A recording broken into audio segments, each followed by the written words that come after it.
Okay, so as promised, we're doing loops. We're doing loops now. So loops, I said, is a way of not repeating yourself. So suppose I give you the task of saying, I want you to check the numbers from 0 to 0 from 0 so this is how you edit a markdown cell from 0 to 10, uh even even or odd.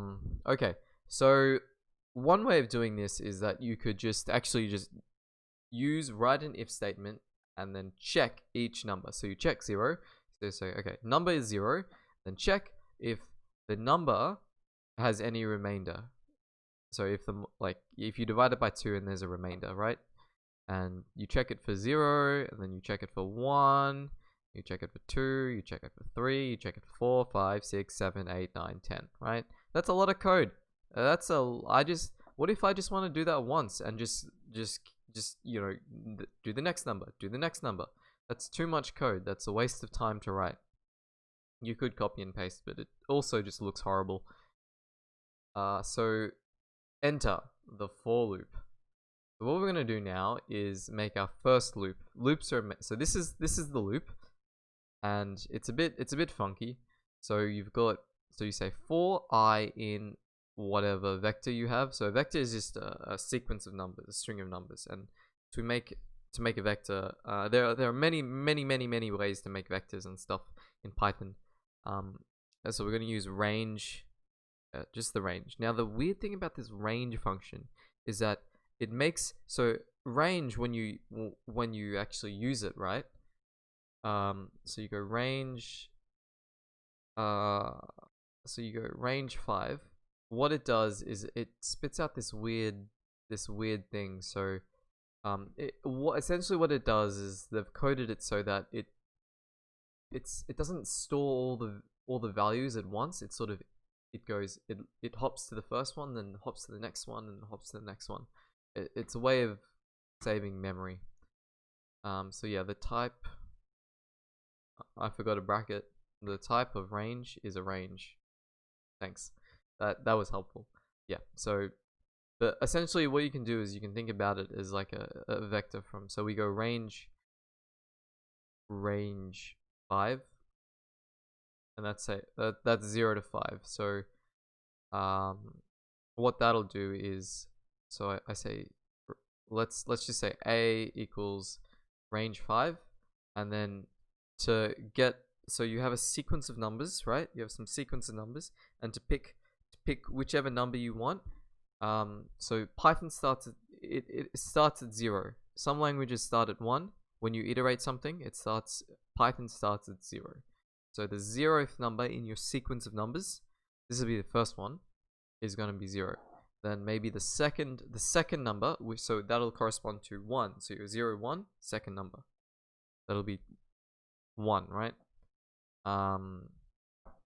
Yeah, and so range goes up to but not including the last number. So essentially a is gonna look like some array, some list or array or whatever of numbers 1, 2, 3, 4.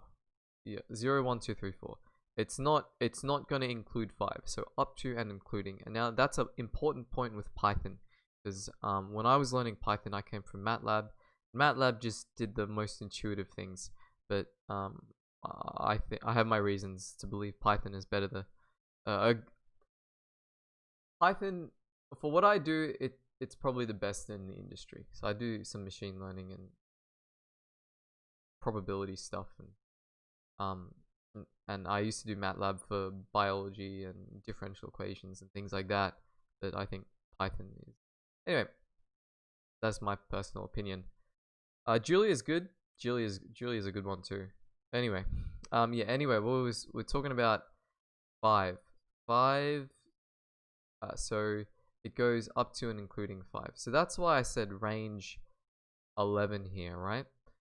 So it goes 0 all the way up to 10, but not include but it won't hit 11.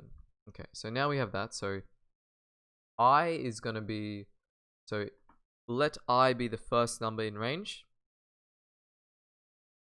So we say, okay, make a new variable, and I is gonna be, and we give it I, right?